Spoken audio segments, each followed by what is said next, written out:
Hi there, thank you so much for joining me today.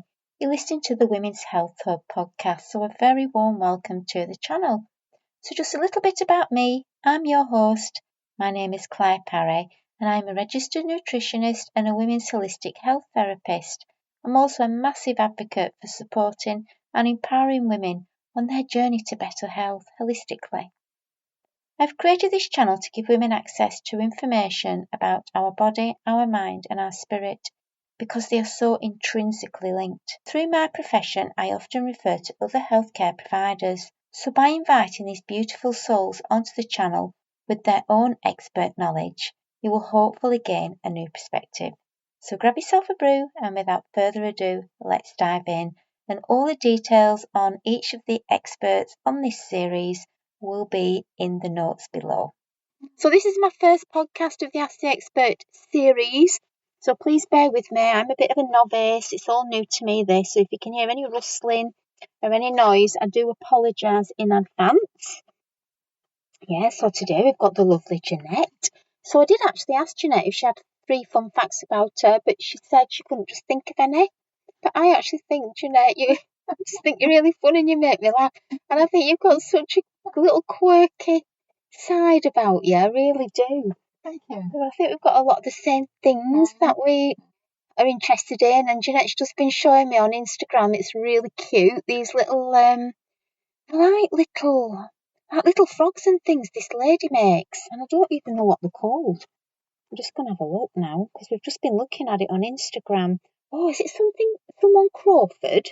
Yeah, it is. Let me have a see if I can find it. India Rose Crawford. Yeah. That's her, isn't it? That's right, she's wonderful. Honestly, it's so lovely. I love anything like that, just really women's class. Anything like that really takes you back to like your childhood and yeah, it's like sometimes it's nice to watch children's programmes as things that when you were Definitely. little. Yeah. I love watching children's programmes.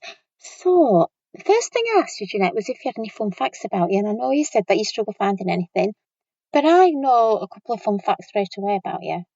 Yeah. And that, you've got a really good sense of humour, which I really love, and I think sometimes we think that we sort of don't, but we've sort of known each other for a little while now, and I think you've got such a little quirky sense of humour, and I love it, and I love our little conversations that we have on our little WhatsApp messages. You always really make me laugh. And then I think you've got a really little whimsical, playful side about you as well. I know that some of the things on Instagram you've been showing me are just really cute and really sweet, and I do love that about you. So is there anything else you wanted to add to that? Well, 3 things I like doing when I've got the time are diving. Do you? You did diving? Yeah. Wow, Jeanette, I didn't know you did that. Yeah. Deep sea diving? Yeah. Wow. I think it's amazing that. And it's like another world. Yeah, quite literally. Yeah, it's another world, and I think it ties well with yoga. Because if you do yoga, you learn to control your breathing. Wow. And if you control your breathing, you don't use as much air in the tank. Really? So you can stay down for longer and play with the fish. Wow. How long have you done diving for then? 2000 and maybe just after 2000 I started. Good fun time. I haven't done it lately, but I want to. It'd be lovely to get back into it, because it's so peaceful. I bet it is. It's so peaceful down there. Where do you go then? I know you said you go obviously deep sea, but whereabouts? For the rustling. I've been to Thailand and I've been to Egypt. Those are the 2 main places abroad. But I learnt in England. And I think the best one is BZAC. I think it's called BZAC. BZAC? Yeah, because you do more qualifications. You learn about the breathing and the technical side. Whereas PADI, you don't learn anything like that. And I think you need to for your own safety and other people's safety as well. So, yeah. So are they 2 different styles of diving then? They're not different styles, but they're different organisations. Right, that do it. Yeah, because you've got to do paper exams for BZAC, whereas PADI you don't. That is so interesting. Yeah. I never knew that about you, Jeanette. Yeah. Gosh, because I know someone else who goes diving. It's been all over. But I didn't know you did it. Yeah. Yeah, I haven't done it for a long time. Mm. And the other one is I'm a qualified, I suppose they call it seamstress. I've got qualifications in fashion and design. Oh. Yeah. That's quite mindful as well, isn't it? Yeah. Sewing, because you're very much in that moment, and again, and touching into your creative side as well. I love to be creative. So what sort of things do you make? Well, when I was training a long time ago, I was designing clothes. You know, you had to design your own clothes. I make really little miniature templates of your drafts. And I like watching the sewing bee, although it's a bit rich this art. But yeah, I was just thinking today, because I was looking at my books that I've got, and I thought I could just, because they're quite expensive patterns these days. They are expensive. They're about £20 for a pattern, and I thought, well, I could do that, you know, and start drafting my own. Because if you've got a basic, you can do everything from that. You can, yeah. Jeanette, you're very clever. Yeah. You're really clever. I'm feeling a bit thick now. I feel a bit thick now. I just make fairy houses. But those are beautiful, those fairy houses, Claire. Thank you. They really are. But they're not as nice as some of them on Instagram. But yeah, I just like pottering, and I like things in nature. So was it last year? The British Waterways, they were burning. So they'd felled a lot of trees and they were burning them. There were a big pile of branches and trees, and I dragged one back. Yeah. And I dragged it down through a stair, and I looked like Grim Reaper because it was getting dark, it was raining. I had my black coat on with my hood up, and I was just dragging this big tree with all leaves on really slowly through the estate. Anyway, but I stripped it all back and I put all fairy lights on, and it was in my cabin. Oh. It was lovely. Yes, I'm really impressed with you, Jeanette. I really am. So thanks for sharing that about you. Oh, the other thing is, I went travelling. That's when I did some of the diving in, how long was that? A long time ago now. Well, it feels a long time ago. Travelling through Southeast Asia on my own. Did you? Yeah. A bit of an intrepid adventurer then as well, aren't you? When was that then? I think it was about 2004. Wow. And I just set off. Well, obviously, I didn't know where I was going. I'll tell you what the interesting thing was about that travelling. Because you're on your own, you think, oh, connect with these people. And it ties in with psychology, my belief about finding your own purpose, you know. And I connected with these people and ended up doing what they wanted to do and not what I wanted to do. And I thought, nah, can't do this anymore. So I went on my own and did my own thing, and it was the best decision, actually. Not too far into the holiday, travelling, but that I did that. But it was better because you did what you wanted to do, and you had some adventures. You did. How long were you doing? How long were you travelling for? 18 months. That's a good long time then, wasn't it? Yeah. I bet you learned a lot about yourself doing that as well. Yeah, I did actually. Yeah, and thinking about it, you forget sometimes what your achievements are and how strong you are, how strong I am, to do that. Because a lot of being a people, woman, yeah, as well. But it was, I'd recommend anybody to do that. So you just packed up and went off on your own? Rented my house out and just go. 18 months though. Yeah. That's a long time you were there. All through Malaysia, Thailand, Burma. That was interesting. Where else? I wanted to go to India. I did some teaching in Malaysia, teaching English. Yep. Did a karaoke with some Japanese. In Japanese? No. Japanese diplomats. They wanted to learn English better. So I was talking to somebody the other day about sake, the drink. Oh, right. And we were drinking sake. So it was a good night. Can you remember much about it? I can actually, yeah, I can. Yeah.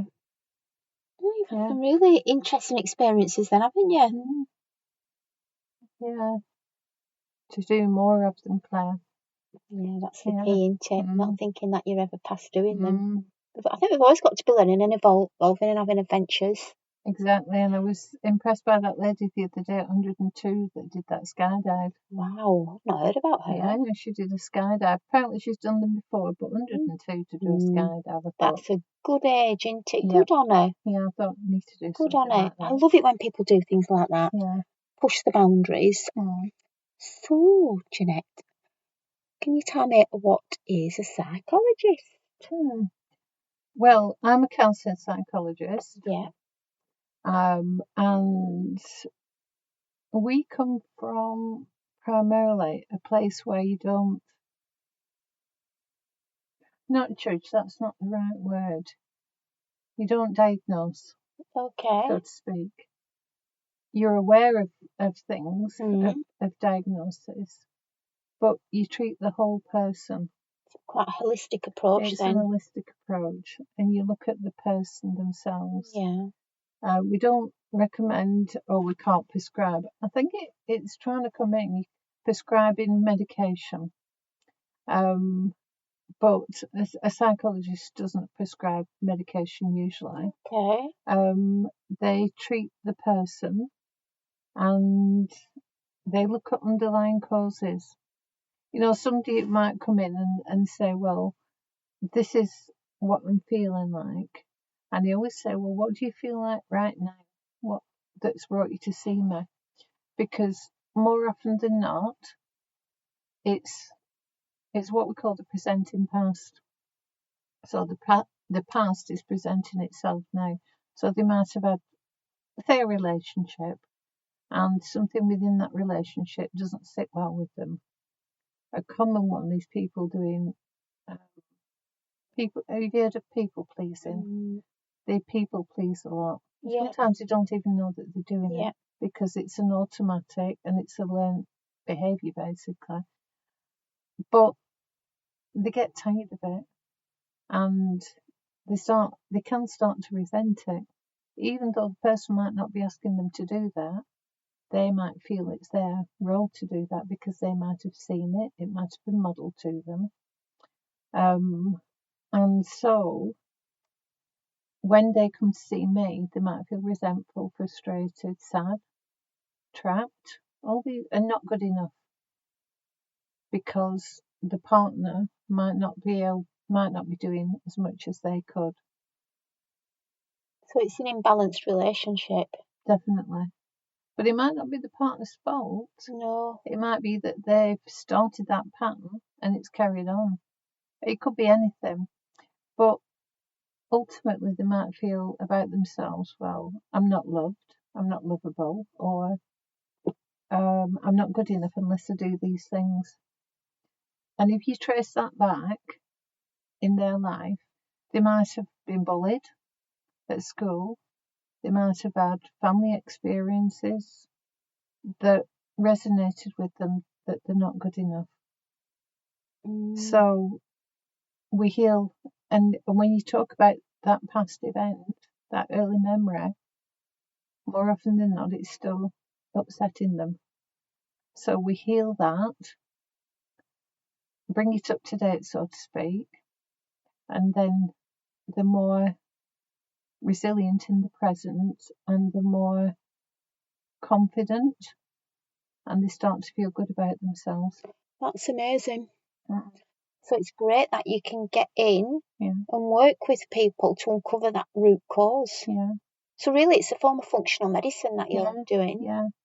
I do believe that because you're a whole person, if you're repressing something, all these thoughts or feelings in there, it's like your body, you'll know more about this time than me, Claire, but maybe your body tenses up and you release things in your body that aren't healthy. Yeah. And it's a little bit like, a bit off topic, but psoriasis. Because psoriasis isn't a skin condition. It's a condition of something else going on, but it presents itself on the skin because the skin is porous and it's an outlet. Right. So if people have like psoriasis on the knees, which Yeah. is the main, quite often the prescriptive way forward is more like the dermatitis route. You know, like skin clinics and things are put on. But then what happens is if you put a steroid on it, it'll clear it up, but then that will manifest itself somewhere else. It can manifest itself in the lungs or the brain. So if you've got psoriasis, you're best leaving it on the skin. So it's a similar sort of thing where if an emotion can present itself like physically.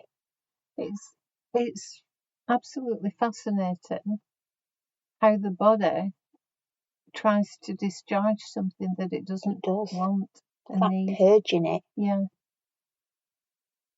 It's amazing. The bodies are amazing, really. Well, the body's predisposed to keep us alive, isn't it? Yeah. Survival at all costs. Yeah.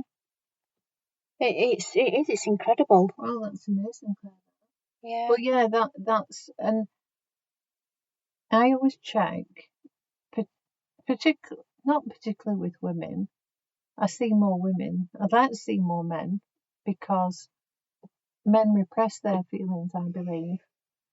Because I think to some degree women are part of the problem, so to speak, because more often than not, and I hope this doesn't upset anyone, unconsciously maybe we want a strong man. Alpha male. Yeah. And we give that off, you know, like little comments like when the babies or children, you'll be all right, you just grow up, just, you know, it's only a scratch, and the child's in tears. Be a man. Those kind of comments, they stick. They do.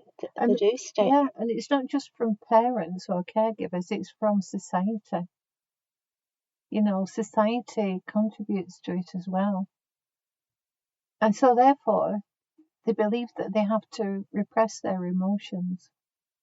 And because they repress them, they repress them and they have problems as well. They have physical health problems. Yeah. It's like stiff upper lip and I think some of that probably as well is a bit our culture. Yeah. The British thing. Probably maybe in some cultures not so much, but I think in the West very much so with men, you know, we just get on with it and put up with it and like all these men that came back from First and Second World War never discussed it. No. Never ever discussed it. And you know, coming back with all that trauma and not feeling you can talk about it. It would have done. Because there's always been a bit of a thing that it's weak for men to show. That's right. Their emotions, but actually it's a strength. It is a strength. Yeah, it's a strength when men can cry. But there are probably some people that don't like it. Quite possibly. Because it makes them feel uncomfortable. Yeah. Yeah. You know, I'd rather people just cry, shout, scream, whatever they need to do to get it out. Because it does have to come out and it always finds a way out. Yeah. Or it could be through, they do it through drink or hobbies or working too much. Yeah. All those factors are a way to distract themselves, and this is women as well, distract themselves away from what they're feeling. And I think probably, not since the Second World War, but leading on from that, women, because they got used to working, and more recently, you know, you're expected to do everything now. You can't. We're not machines. So we break down, don't we? We do. Yeah, things have changed, haven't they? People's roles have changed. So, what is the difference between a psychologist and a psychiatrist? I think you've kind of just touched on this a little bit earlier. I deviated a lot there. No, it doesn't matter. It's just a psychiatrist prescribes medication. Okay. And they diagnose. Yeah. So they might give somebody a label, you know, like I don't know, bipolar or what's the one I'm thinking of? There's one about emotions, emotionally unpredictable. Okay. That's another one. So what about sort of more like spectrum conditions like ADHD, Asperger's? Would it be a psychiatrist that would diagnose, or would a GP? I don't think a GP would, but there are some psychologists that specialise in that now. Oh, is there? Yeah, ADHD and autism, and they can do a assessment. Yeah. I know somebody in Skipton that does that. And I think she lives around here actually. But they do those diagnoses. As far as I know, they don't prescribe anything. But particularly if it's for a child, they are useful. I'm not against diagnosis because I think they are useful at times because they open the doors for support. Yeah, definitely. Yeah, and support financially and support like they might need an SEN, etc. In schools. Yeah, in schools. I think, is it called a statement? You get a statement, don't they, some children? Yeah, but I do believe, I've not looked into it, but I've vaguely read that those conditions could be related to diet as well. Yeah, we touched on that when we did all our nutrition, particularly things like ADHD. We're not saying that it's all down to poor nutrition, but in some children who are hyperactive, yeah, it can play a massive part. But nutrition and just lifestyle in general, you know, like I'm a great believer in organic, if you can. I'd rather have fewer foods, and know that they're not sprayed, rather than eat a lot and have it sprayed, because you're putting that into your body. Of course, you're putting it into your body. You really are. And I work with clients because budget is a big thing, and not everyone can afford organic, or organic's always best. So I always say to people, peel if you can, or if you can't, just wash thoroughly. Because a lot of people don't wash the fruit and veg, they'll just eat it. Yeah. If you thoroughly wash it, you should be all right. But yeah, organic, particularly with meat and dairy, if you have dairy. Well, I'm vegetarian, so I don't eat anything, and I drink oat milk, etc. And I've noticed such a difference since I started that. It really does. I mean, that's a whole other thing, you know, hormone health. Yeah. It's a massive subject. Yeah. So I suppose a psychologist, they see people every week usually and work on a specific thing that the client brings, and helps them heal from that. Sometimes psychologists work with psychiatrists because the psychiatrist will diagnose, but they don't treat as such. They might give medication, and they might see them every month. But as far as I know, some are trained, but as far as I know, they don't treat, whereas the psychologists do treat and see people every week. So would you say a psychiatrist is a bit more clinical? Yeah. Sounds a bit more clinical. Yeah. Whereas you're a lot more holistic. Yeah. Definitely. Yeah. They probably follow the medical model. Yeah. Quite possibly. Yeah. But I think with all professions, it's good to have that bit of an overlap as well. I think balance is definitely essential. It really is. Yes. So tell me a little bit about how you got into this work then, Jeanette. That's another life away. I didn't always used to be a psychologist. I was working in a bank, and what I realised was I was more interested in people's life stories. Right. And people seemed to be drawn to me. And I thought, I'm in the wrong profession here. So I went back and trained to be a psychologist. And it stemmed from there. That was a big career change for you, wasn't it? Mm-hmm. Did you know anybody else in the profession then? No. No? So it was just something you... No, just something I did. So I gave up my job. I gave up my job again. Yeah. And went back to uni and trained to be a psychologist. Really? Yeah. You've not looked back? No. You don't miss banking? No. Definitely not. It's It wasn't for me. No. Yeah. But it was a mean to an end, because if you had not have done it, exactly, you I wouldn't wouldn't be. have, yeah. And sometimes I think we're meant to be in certain places at certain times to lead us on to our next path in life. Definitely. Yeah. Quite a lot of people have big career changes when they're getting older. Yeah. You don't have to stick in the same job forever. I didn't. I was 40 when I changed my career. A lot of people do it. I think sometimes you need those life experiences behind you as well. I almost think it's a bit maybe like the universe giving you a little bit of a push. I think sometimes, well, I don't think I know, we limit ourselves. I can't do it. I'm too old. Yeah, no, that's not for me. I'm too old. I'm too tired. But when they do what they really want, they get more energy because they're doing what they want to do and need to do in life. Like your life's purpose. Yeah, exactly. You don't always know what that is when you're younger. I think sometimes you've got to go through things in life to realise what you were kind of meant to be doing. Yeah. You're obviously meant to be doing this. Yeah, I get a great deal of satisfaction from it. I love seeing people grow. Absolutely love it. And become assertive when they've never been assertive. Yeah. I love watching it, but I can see energy coming back into them. I always like to think about plants because I love gardening. I haven't got a big garden, but I love it. And if you give people the right conditions in which to grow, which is love, compassion, warmth, protection, all the qualities that a good nurturer would give to you, an ideal nurturer, then that person will flourish.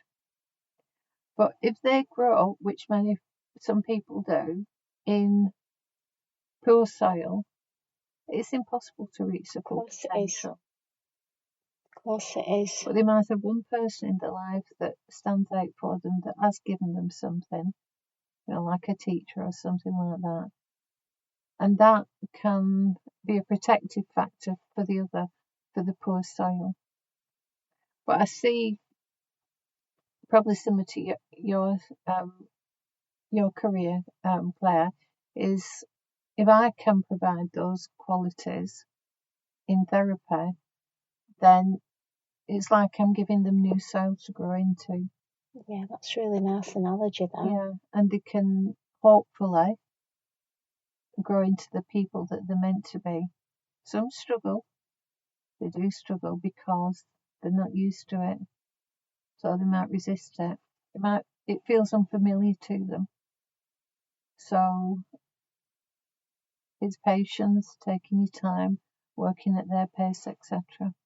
I suppose as well, even that little spark is better than nothing. Exactly. You've lit just one little thing, because we were always taught that with nutrition, any change is good change. So even if they don't make huge changes, but they make a small change, they've still come out better than what they were. And they can build on that. Of course they can, because I suppose you're giving them the tools and the confidence to be able to do that. Yeah, they can it's such valuable work what you're doing. Thank you. It really is. So, how did you train to be a psychologist? What was your path that you went down? I know you mentioned that you'd been to university. Yeah, it was 3 years. I went to uni, and that was in Wolverhampton. It was the only place near that did it, relatively near. So I used to travel down, stay overnight, and come back for 3 years. And that's how I trained. I did placements. You have to do placements. And with the counselling this clinical psychologists, they're funded by the NHS. Counselling psychologists aren't. And there's always been a bit of, well, why can't they be funded? I don't know. Nobody's come to the answer as far as I know. So you have to fund yourself. So you have to work at the same time. So at one time I had probably about 3 jobs. Gosh, just to get through uni and pay your bills. Yeah. and also get through uni, but also do the placement, because that was another job. Mm. You know, Yeah, of so I was course. working, doing the assignments, travelling. Gosh, I've got some resilience, You have. and passing the course at the same time. And where were you doing your in clinic training? Where were you doing like your placements? What sort of environment? Like private practice? No. I used to work in NHS. One was in the NHS with young people, because I'd worked with young people previously who were disadvantaged, you know, in children's homes and things like that. So there was that placement. Then I'm trying to think of the other two placements I did. So you did one placement a year? Is that how it worked? Did you do? Yeah, each year you one did one. placement a year, and I think I did one with health problems. I'm trying to think now, wrap my brains. And I might have done one with the drug service. So they were quite varied, weren't they? Yeah, but they were all complex.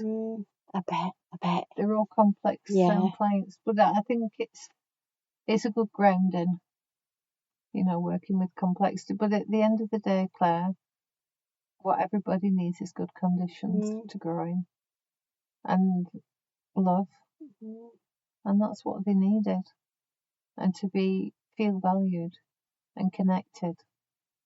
Yeah. I think that's what everybody needs, connection.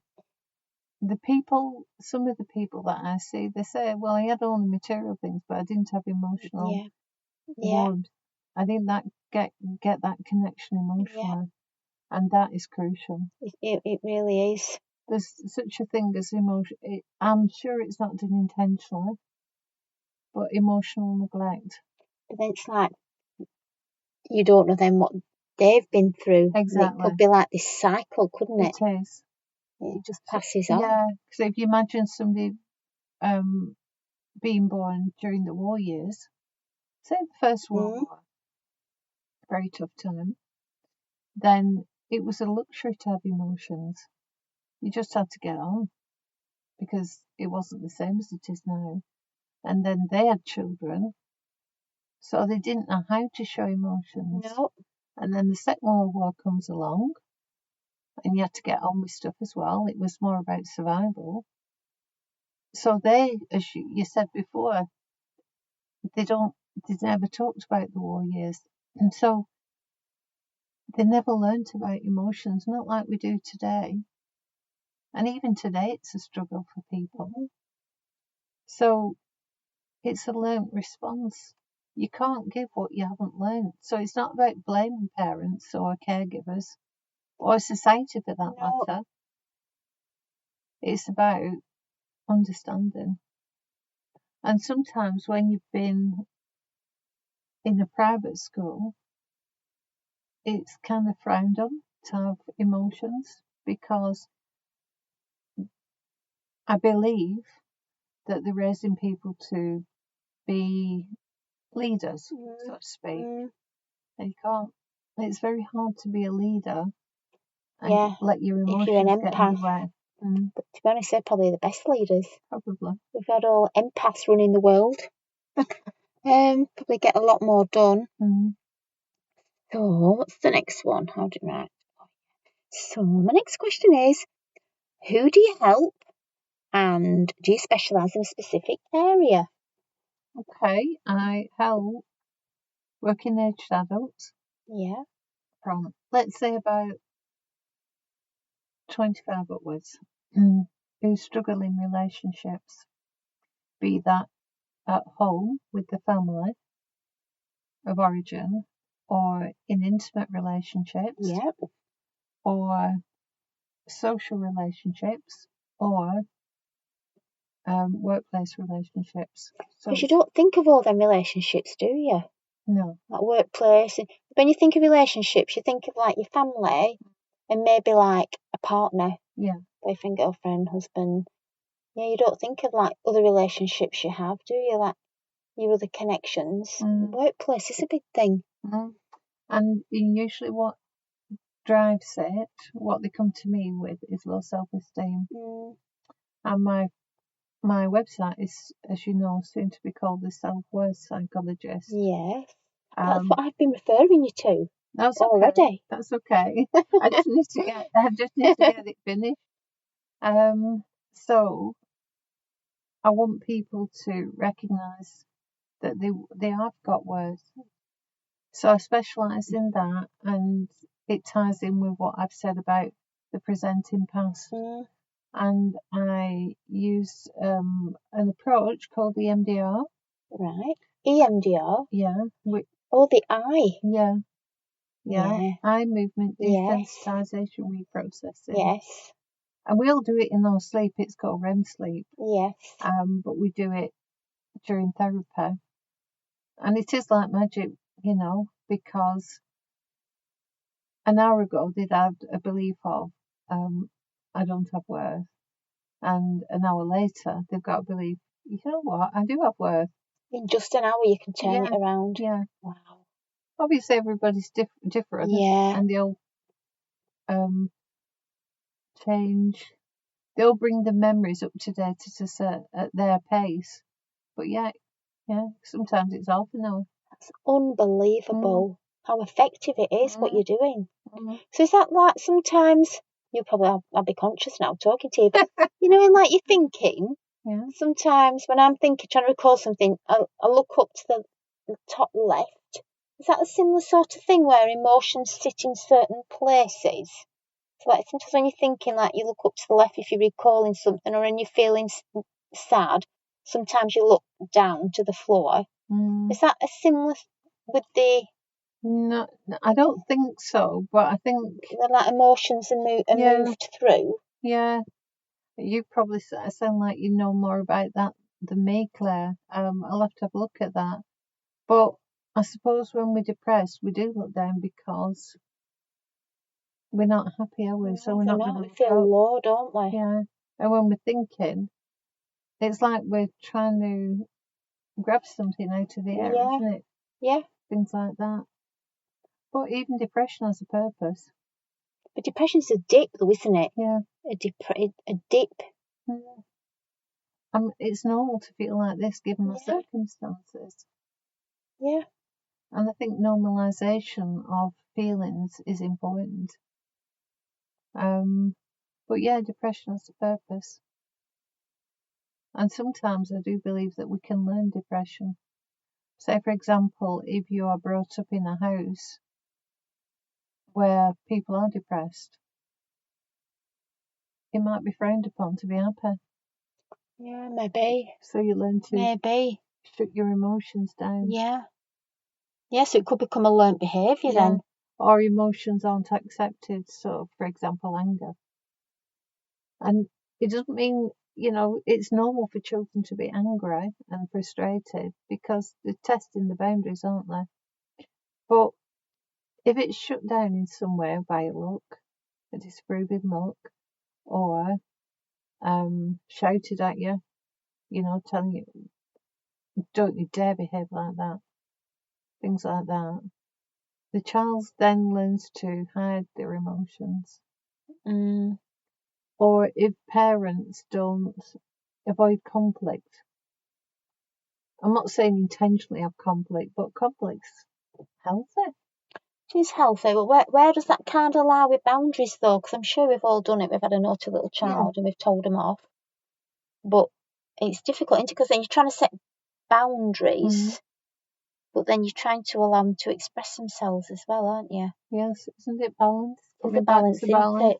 And we probably don't always get it right, do we? No, you just need to be good enough. Yeah, just good enough. There's no perfect parent. No. No perfect parent. No. Person, sorry.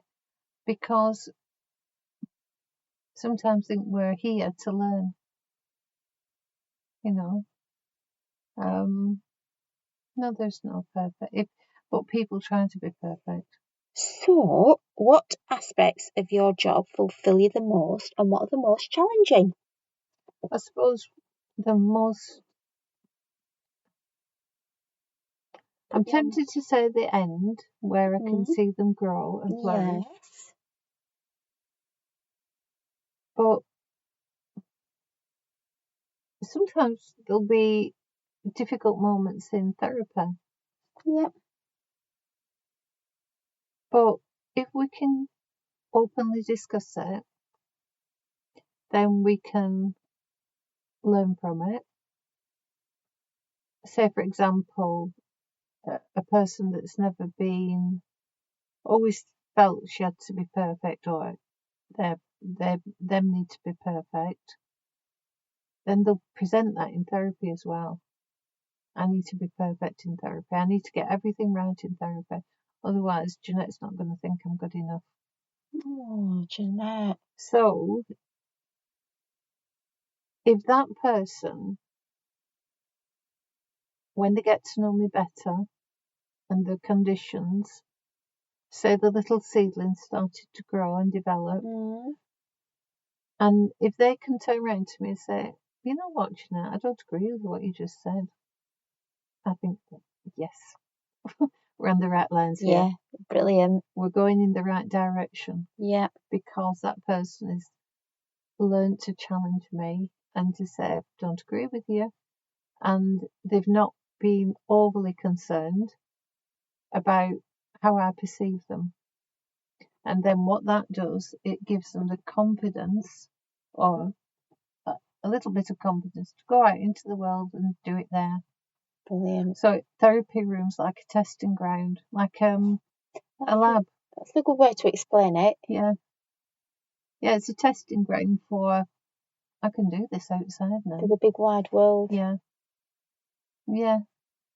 So it's challenging, that bit, but it's, gosh, is it worthwhile? Yeah, I bet it is. Yeah. So I is. suppose the challenge and the worthwhile bit are the same. Two sides of the same coin. Yeah.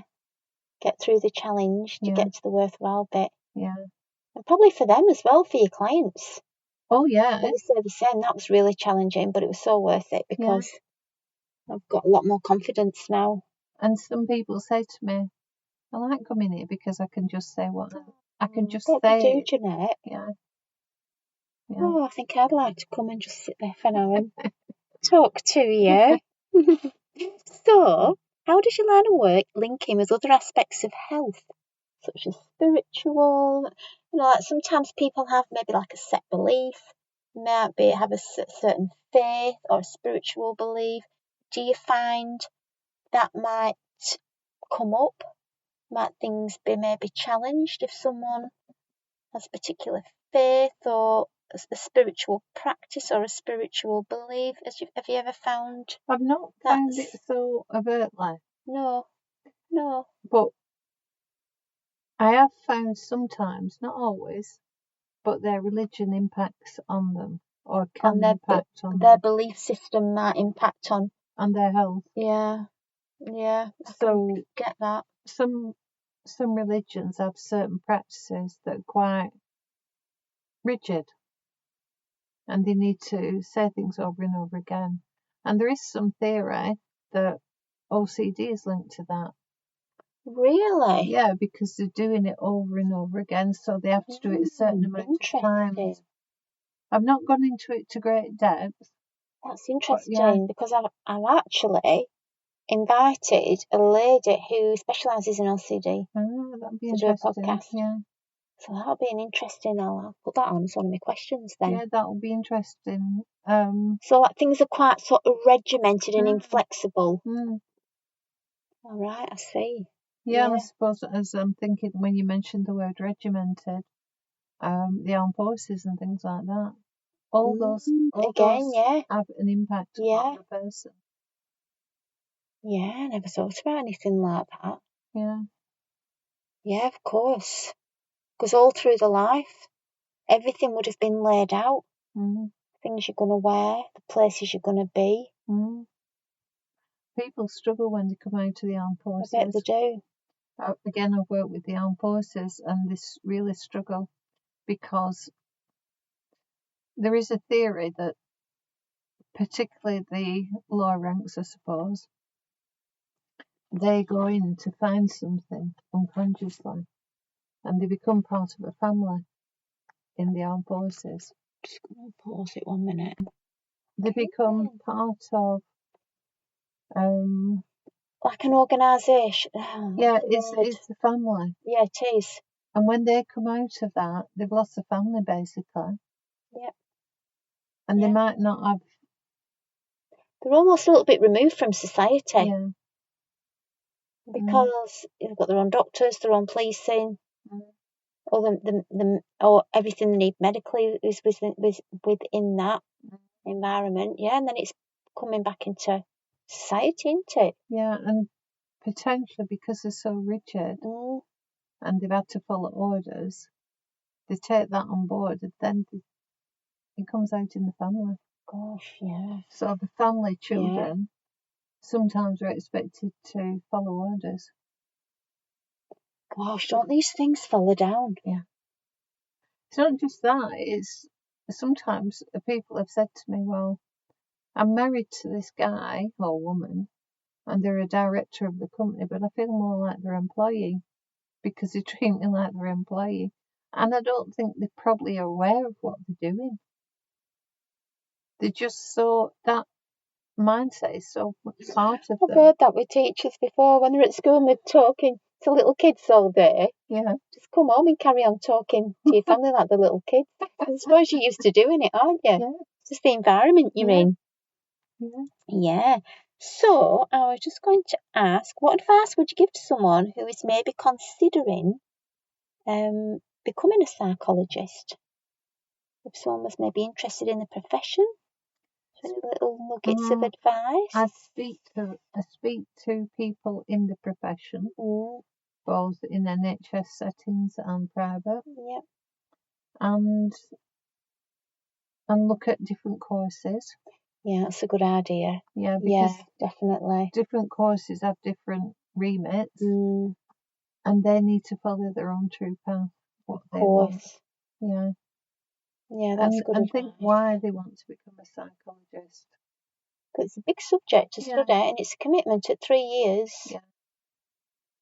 Yeah. And you probably need to be the right sort of person.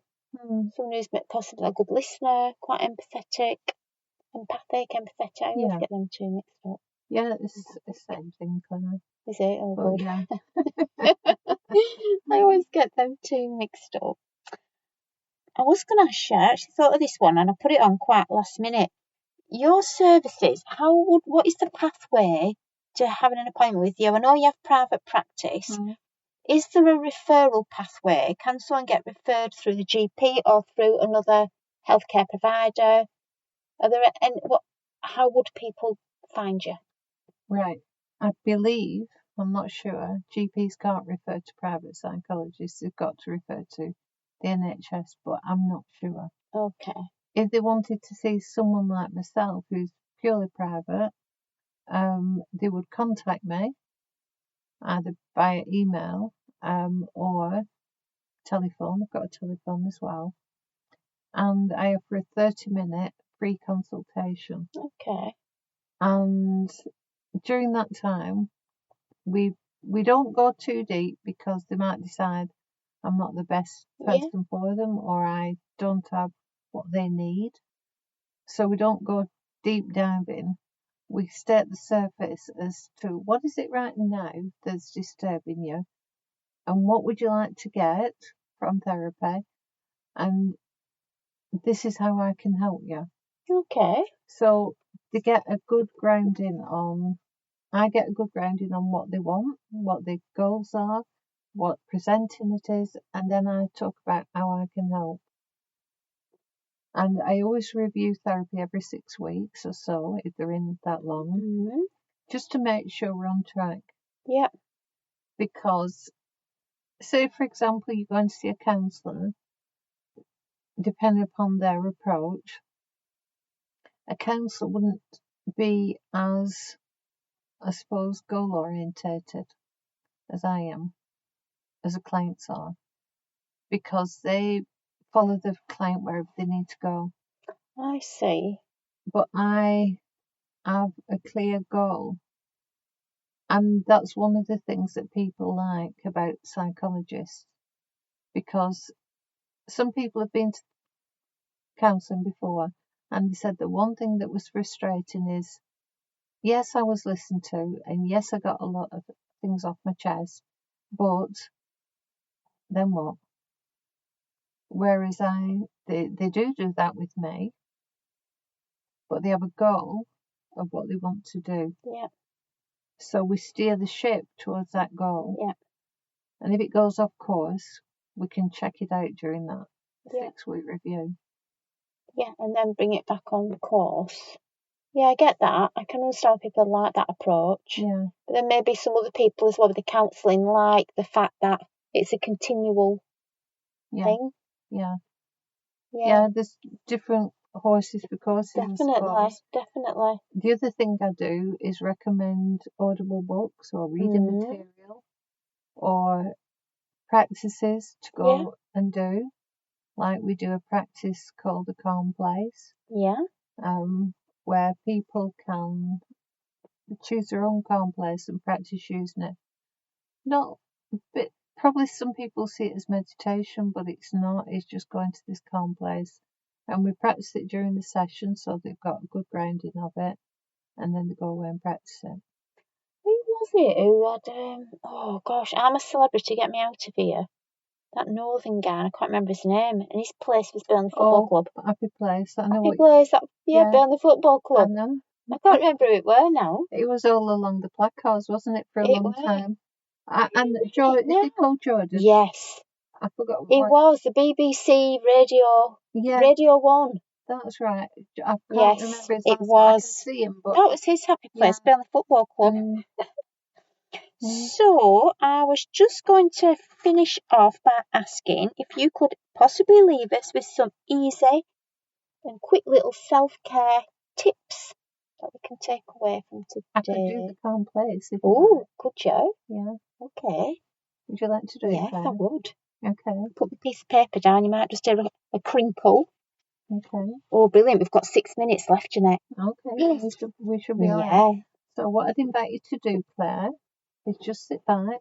Yes.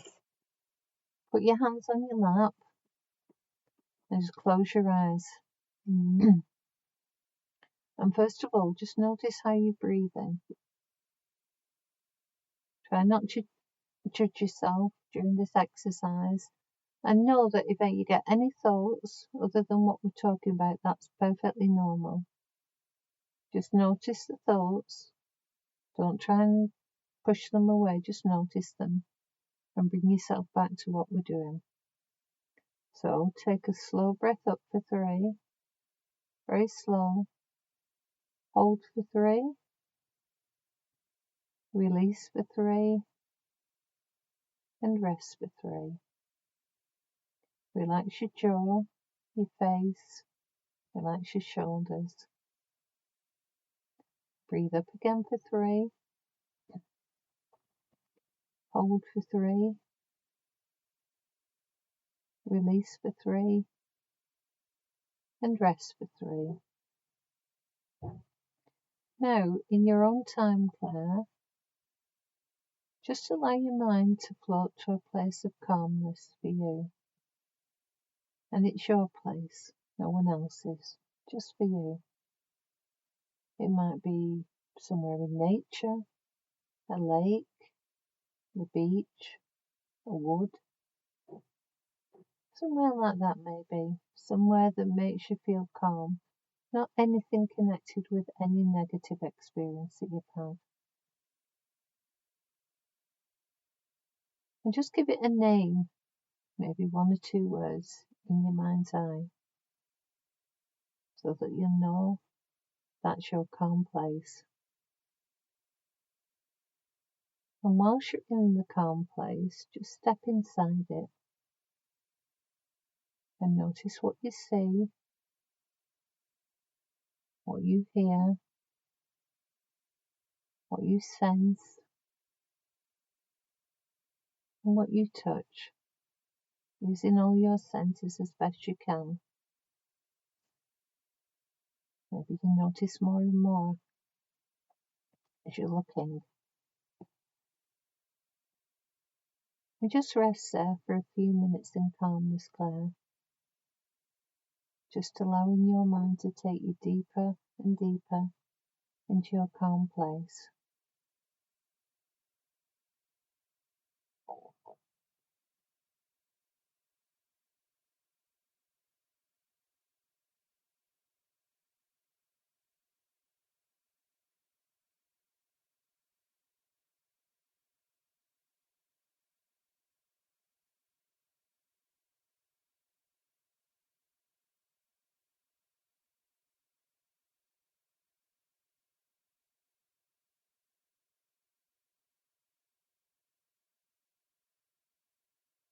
Now I'm going to count backwards from 5.